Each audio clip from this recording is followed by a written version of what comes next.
Good evening दोस्तों, आप सभी का स्वागत है एग्जामपुर के इस चैनल में। और हम सुपर टेट को लेकर के संस्कृत की पाठ्यक्रम को देख रहे हैं, जिसमें से अभी तक हमने जो किया है संधि के पश्चात, जो स्वर संधि और व्यंजन संधि के पश्चात विसर्ग संधि का एक पाठ को देखा है, जिसमें हमने अभी उसमें आपको विसर्ग का स के रूप में कैसे परिवर्तन करते हैं उसको हमने दर्शाया है। उसमें थोड़ा सा बहुत ज़्यादा मतलब वैकल्पिक व्यवस्था थी, इसलिए उसको हो सकता है आपको समझने में समस्या आई हो, है ना। तो लेकिन आज के क्लास में आपको कोई भी समस्या नहीं आने वाली है, कारण कि इसमें विसर्ग का हम र करते हैं, इसमें कोई दूसरा विकल्प आपको दिखेगा नहीं। तो चलिए हम क्लास को आरंभ करते हैं। एक बार क्लास को शेयर कर दीजिए, बहुत कम लोग हैं, है ना। तो एक बार आप क्लास को शेयर कर दीजिए। चलिए, बहुत बढ़िया, है ना। तो देखिए विसर्ग का र करते हैं हम कैसे। विसर्ग का र कहाँ होता है इसको हम देखते हैं। इसी को हम रुत्व संधि भी कहते हैं, एक तरह से आप इसको भी समझ लीजिए, है ना। विसर्ग का र जब होता है तो हम उसको रुत्व संधि नाम से जानते हैं।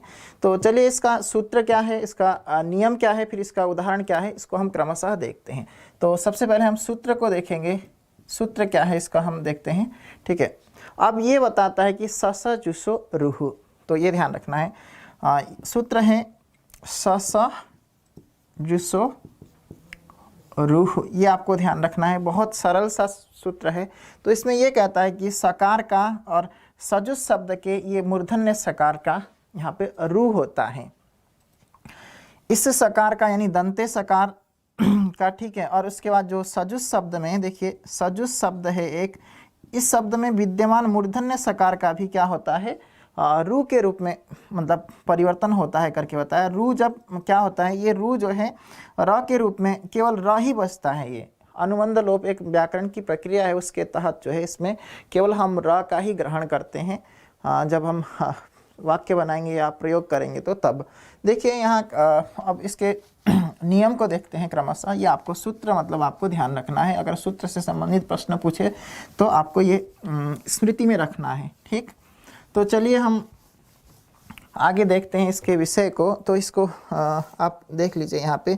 अब आपको एक ध्यान रखना है नियम में, इसमें नियम में आपको ये ध्यान रखना है कि जब हम विसर्ग का र करते हैं, जब हम विसर्ग का र करते हैं तो तब आपको क्या ध्यान रखना है कि विसर्ग से पहले, ठीक है, अ और आ को छोड़कर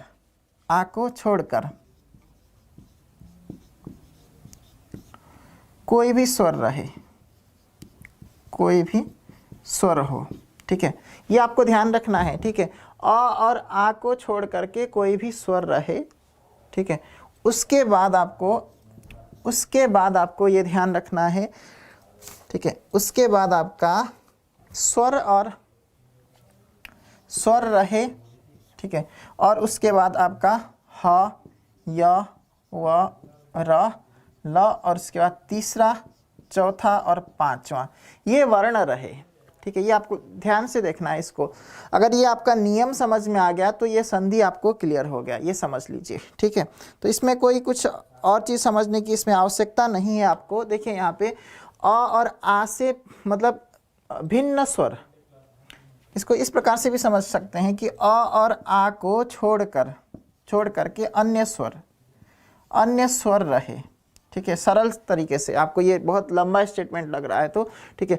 इनके बाद अन्य स्वर के बाद विसर्ग रहे, तब आपका पीछे स्वर रहे, या फिर आपका ये ध्यान दे दीजिए, फिर मतलब जो है या मतलब ह, या, व, र, ल, और उसके बाद य मतलब तीसरा, चौथा और पांचवा। तीसरा, चौथा, पांचवा में आपको ये समझना है कि तीसरा में आपका ग हो गया, चौथे में घ हो गया, फिर इसके बाद पांचवें में ङ हो गया। इसी प्रकार से प्रत्येक वर्ग का आपको यहाँ पे ग्रहण करना है, ठीक। ये आपको समझ में आया। तो चलिए आगे बढ़ते हैं, इसके उदाहरणों को देखते हैं, प्रत्येक चीज़ को देखते हैं, यहाँ पे समझते हैं, ठीक है। तो देखिए यहाँ पे इसके उदाहरणों को देखते हैं। साधु प्लस असौ, साधु प्लस असौ, साधु प्लस असौ। यहाँ देखिए ध्यान से, ठीक है। ये विसर्ग से पहले, ठीक है, विसर्ग से पहले यहाँ देखिए अ और आ को छोड़ करके कोई भी स्वर है, उनमें से देखिए यहाँ पे उ है। अ और आ नहीं होना चाहिए, आपको ये ध्यान रखना है। अ और आ नहीं होना चाहिए, बाकी अन्य स्वर हो तो तभी मतलब हम इसको क्या करेंगे, विसर्ग का र करेंगे। ये आपको ध्यान रखना है। तो यहाँ देखिए आपको साधु है ना, तो हम क्या करेंगे, इस विसर्ग का सबसे पहले तो विसर्ग का स होता है, स का हमने रू करते हैं, तो हम डायरेक्टली इस प्रक्रिया को ना दिखा करके विसर्ग का रू करते हैं। विसर्ग का रू होता है, रू को भी हम मतलब केवल प्रयोग में र के रूप में प्रयोग करते हैं, इसलिए हम केवल र ही लिख रहे हैं इसको। ठीक है, तो बनेगा क्या, साधुर प्लस असौ। ठीक, समझ में आ रहा है। तो यहाँ देखिए र और अ मिल करके क्या होता है, संपूर्ण र बन जाता है, तो बनेगा क्या, साधु रसौ। स्पष्ट हो रहा है ना। तो चलिए, बहुत बढ़िया, समझ में आ रहा है आप लोगों को। तो दूसरा उदाहरण को देखते हैं। प्लस यहाँ देखिए एतैहि प्लस आगतम, तो क्या बनेगा इसमें, यहाँ पे देखिए एतैर प्लस आगतम, तो बनेगा क्या इसका मिलाने पर, एतै रागतम। बहुत बढ़िया, है ना। तो समझ में आ रहा होगा आप सभी को। तो चलिए, बहुत बढ़िया। तो ये आपको यहाँ पे विषय समझना था, एतै रागतम आदि, है ना। तो ये आप समझ गए होंगे। तो चलिए हम इसको अन्य उदाहरणों को देखते हैं इससे संबंधित। हाँ, साधु प्लस उक्ति, इसमें क्या होगा आप बताइए। साधु प्लस उक्ति, उक्ति क्या बनेगा इसमें, तो दर्शाइए इसको। तब तक आप कमेंट करिए, मैं देखता हूँ इस कमेंट को। साधु प्लस उक्ति क्या बनेगा, दर्शाइए तब तक। हम देखते हैं इसको, है ना। अन्य उदाहरणों को भी लेंगे हम क्रमशः। सभी में आपको दिखाई दे रहा होगा कि सभी में आपको ये नियम घट रहा है ना। तो मैंने इसलिए नियम को यहाँ पे नहीं मिटाया, कारण कि आपको समझने में कोई समस्या न आए। ठीक, तो साधु प्लस उक्ति इसको बताइए तब तक। ठीक, अन्य देखिए कभी प्लस अयम, तो क्या बनेगा, देखिए विसर्ग से पहले ई है, तो इसलिए हम यहाँ पे इसको संधि को घटाएंगे, पीछे स्वर है अ है, तो इसलिए हमने क्या किया, कवि रयम। ठीक है, साधु प्लस उक्ति बहुत कम लोगों का सही हुआ है। चलिए कोई बात नहीं, मैं बता देता हूँ इसको।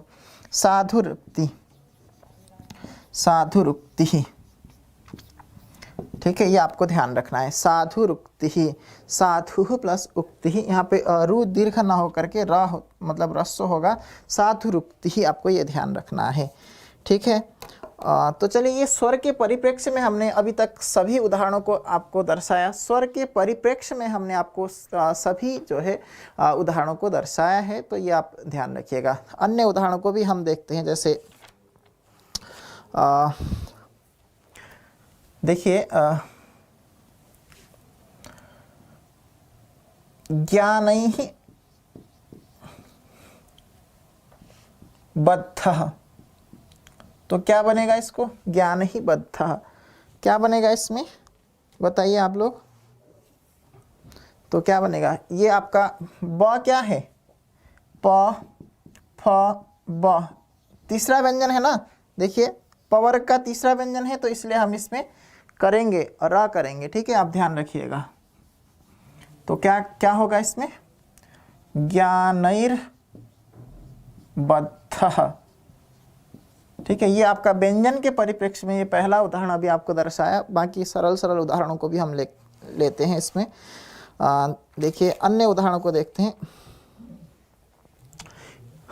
ऋषिः वदति, ऋषिः वदति, क्या बनेगा इसमें, ऋषिर् वदति। देखिए यहाँ पे ऋषिर् वदति, क्योंकि हमने विसर्ग का र किया इसमें।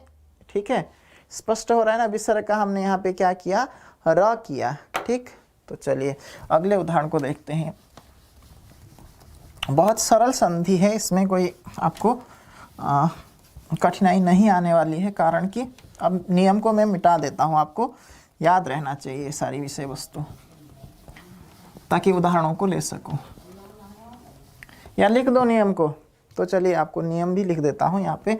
देखिए विसर्ग से पहले अ आ भिन्न स्वर, भिन्न स्वर, उसके बाद आपका यहाँ पे स्वर और तीसरा, चौथा, पांचवा और अंतस्थ अंतस्थ प्लस ह।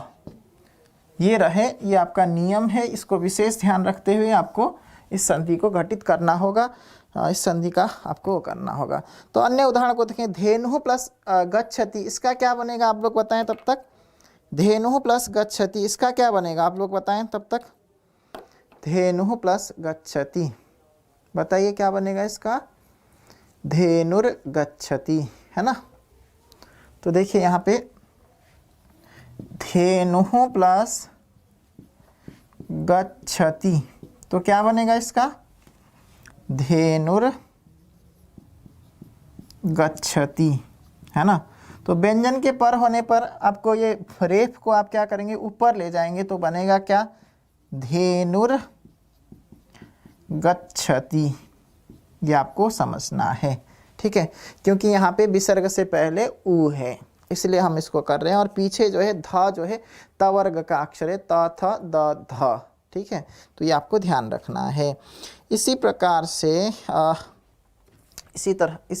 से हरिः प्लस जयति, हरिः प्लस जयति, तो इसका क्या बनेगा आप लोग बताएं। इसका क्या बनेगा, हरिः प्लस जयति, इसका क्या बनेगा आप लोग दर्शाएं तब तक इसको। क्या बनेगा आप लोग बताइए तब तक।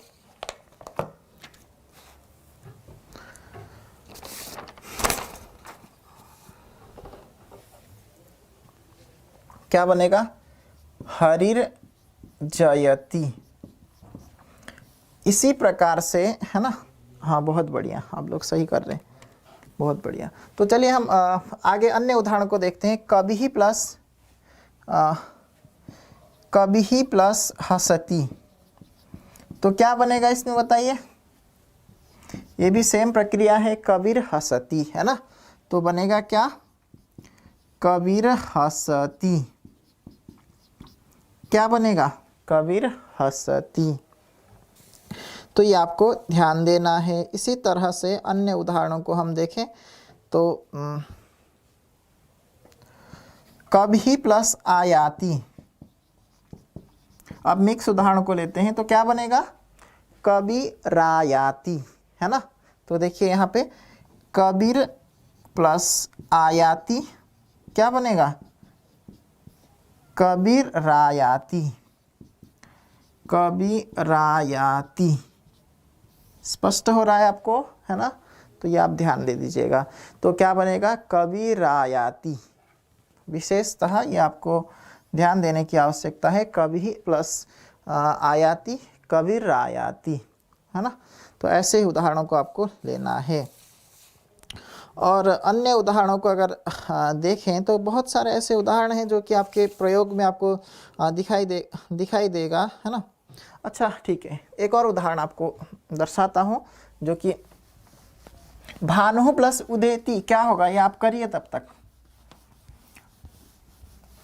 भानु प्लस उदेति, भानु प्लस उदेति, क्या बनेगा इसका, संधि करने पर क्या बनेगा आप बताइए। ये आपको ध्यान रखना है, ठीक है। भानु प्लस उदेति, इसका क्या बनेगा आप दर्शाइए तब तक। भानु और इसका हम र करेंगे, फिर इसी तरह से उदेति होगा, तो करने पर क्या हो जाएगा, र और उ मिलकर के रु बनेगा, भानु रुदेति, ठीक है। ये आप ध्यान दे दीजिएगा। इसी तरह से भ्रातुः प्लस आज्ञा। अच्छा, भ्रातुः प्लस आज्ञा, इसका क्या बनेगा। उदाहरण देखिए, जितना अधिक हो सके उतना उदाहरण आपको दर्शा रहा हूँ ताकि आपको उदाहरण याद रहे। एक उदाहरण अगर आपको याद आ गया तो उसके समान शब्दों का सभी मतलब आप सही कर सकते हैं, ठीक है। तो इसलिए भ्रातुः प्लस आज्ञा कितना होगा, क्या होगा, तो भ्रातुराज्ञा, ठीक, स्पष्ट। तो भ्रातुः प्लस आज्ञा क्या होगा, भ्रातुराज्ञा। बहुत बढ़िया। इसी तरह से गुरु प्लस आज्ञा क्या बनेगा? गुरु प्लस आज्ञा क्या बनेगा? गुरु और आज्ञा। ठीक। और अन्य उदाहरणों को अगर देखें, अन्य उदाहरण भी बहुत सारे, जैसे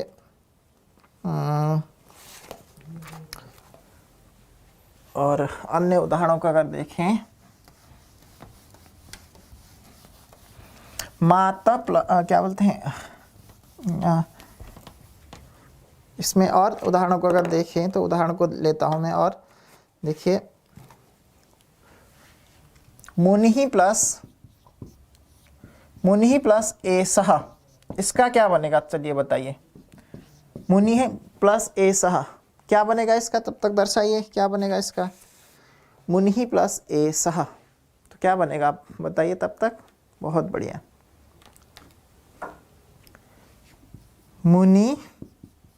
मुनिर प्लस एसा तो बनेगा क्या? मुनिरेसा।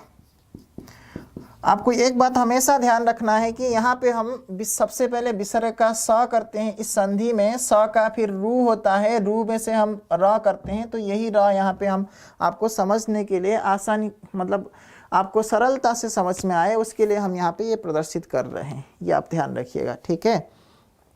तो ये आपको बार बार समझाने की आवश्यकता है। और ठीक है, प्रातः प्लस एव, ये कुछ इसमें कुछ एक चीज़ और आपको ध्यान रखना है कि जैसे अव्यय से संबंधित आपका विसर्ग रहेगा, ठीक है, और वहाँ पे आकार में भी विसर्ग रहेगा, तब भी आप उसको करेंगे, ठीक है। ध्यान रखिएगा। एक चीज़ आपको यहाँ पे समझाना था, उसको भी, मतलब यहाँ पे मुनिरेसा, इस संधि के अंतर्गत आपको एक और चीज़ आपको ध्यान देना है। जब आपको इसके अतिरिक्त एक और नियम आपको फॉलो करना है कि जब आपका अव्यय संबंधी विसर्ग रहे, अव्यय संबंधी विसर्ग रहे, तब भी आपको यहाँ पे क्या करना है, ये आपको ध्यान देना। जैसे आप देखिए यहाँ पे, इसका उदाहरण लेता हूँ मैं। प्रातः एक अव्यय है। अव्यय के प्रकरण अभी चलेगा, हम बताएंगे आपको, ठीक है। आप क्लास में बने रहिए। हम अव्यय और उपसर्ग वगैरह सभी विषयों को मैं आपके समक्ष प्रस्तुत करूंगा, है ना। तो शायद आपने सुबह के क्लास में देखा होगा, वहाँ पे सुबह में आपको उपसर्ग पढ़ाया है।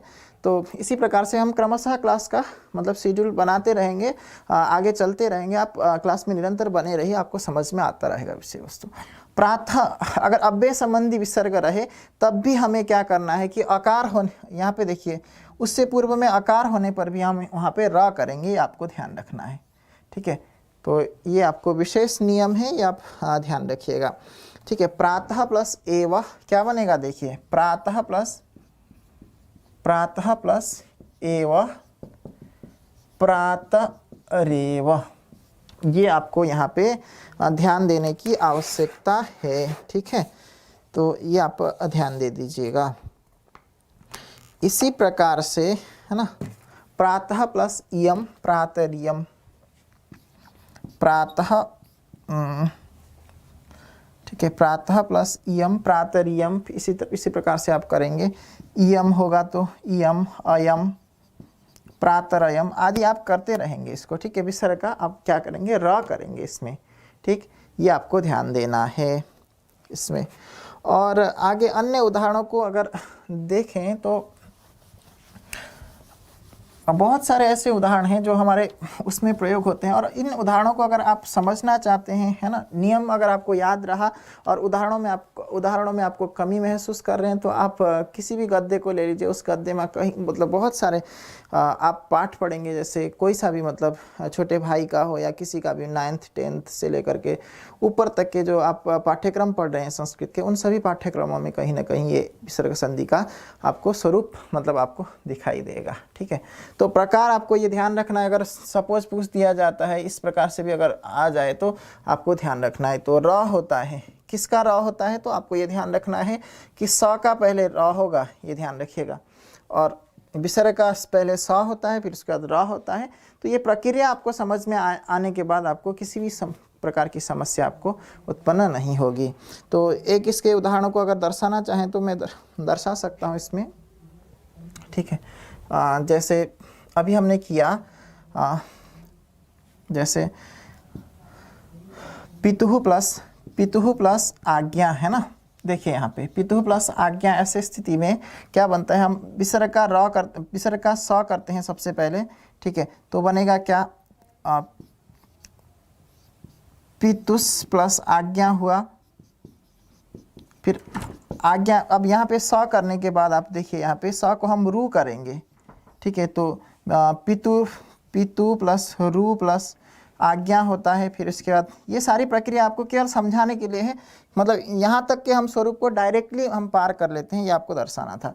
तो फिर इसके बाद आपका यहाँ पे पितर प्लस आज्ञा होकर के पितु प्लस आज्ञा होकर के पितुराज्ञा बनता है, पितुराज्ञा, ये आपको ध्यान रखना है, ठीक है। तो ये आपका विसर्ग संधि से संबंधित विषय वस्तु थे, जो रुत्तों के रूप में परिवर्तन, र के रूप में जो परिवर्तन हो रहा था वो आपको देखना था, ठीक है। तो ये आप ध्यान दीजिएगा। आज के क्लास को हम यहीं पे समाप्त करते हैं, ताकि है ना, तो ये विषय वस्तु यहीं पे समाप्त होता है। उदाहरणों को आप किसी भी पाठ्यक्रम में देख लीजिएगा, वहाँ से घटित कीजिएगा। जहाँ आपको समझ में नहीं आता है वहाँ आप कमेंट मेंशन कीजिएगा, और क्लास में निरंतर बने रहिए, विषय को अच्छे से समझते रहिए। धन्यवाद आप सभी का, और चैनल में नए हैं तो सब्सक्राइब जरूर करिएगा, लाइक जरूर करिएगा। धन्यवाद पुनः एक बार।